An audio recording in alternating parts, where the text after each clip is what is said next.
वाले अपराधी और माफियाओं के खिलाफ कैसे कार्रवाई होनी चाहिए, उत्तर प्रदेश ने उसकी नजीर भी देश के सामने प्रस्तुत की है।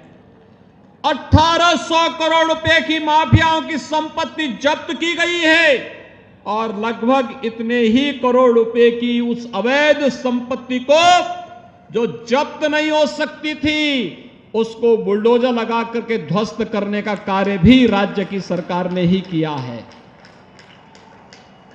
भाइयों बहनों, सोच होती है सरकारों की। याद करिए, समाजवादी पार्टी की सरकार 2012 में आई थी।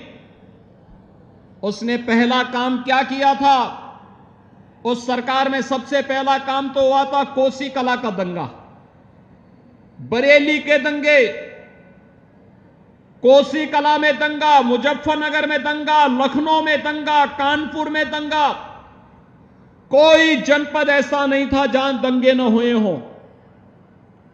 और भाइयों बहनों, सरकार ने क्या काम किया था? जब पहले आई थी, आने के साथ समाजवादी पार्टी ने गरीबों के लिए नहीं, किसानों के लिए नहीं, नौजवानों के लिए नहीं, महिलाओं के लिए नहीं, उसने श्री राम जन्मभूमि पर आतंकी हमला करने वाले आतंकवादियों के मुकदमों को वापस लेने का काम किया था।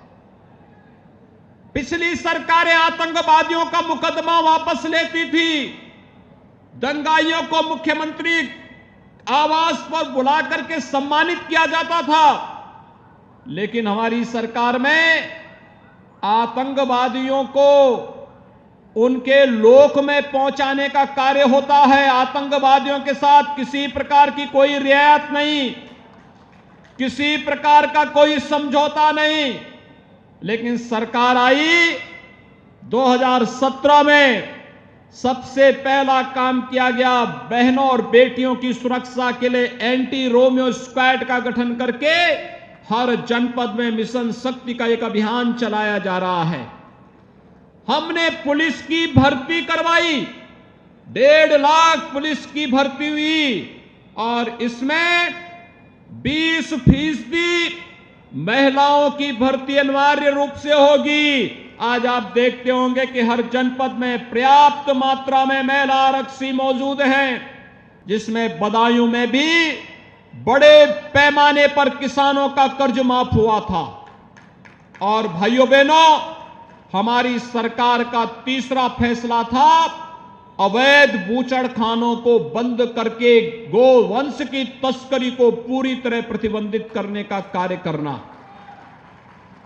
याद करिए, पिछली सरकारें आतंकवादियों के मुकदमों को वापस लेती थी, पिछली सरकारें महिलाओं की सुरक्षा के साथ खिलवाड़ करती थी, पिछली सरकारें किसानों को दी जाने वाली मदद में कोई सहयोग नहीं करती थी, बल्कि किसानों को मिलने वाली केंद्र सरकार की सहायता को भी हड़पने का कार्य कर जाती थी।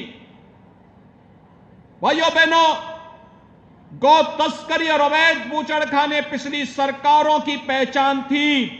हमारी सरकार ने तो न केवल अवैध बूचड़खाने बंद किए, बल्कि हमारी सरकार ने भाइयों बहनों जितने भी निराश्रित गौवंश थे उनके लिए गौ आश्रय स्थल बनाने का कार्य भी किसी ने किया है तो हमारी सरकार ने किया है।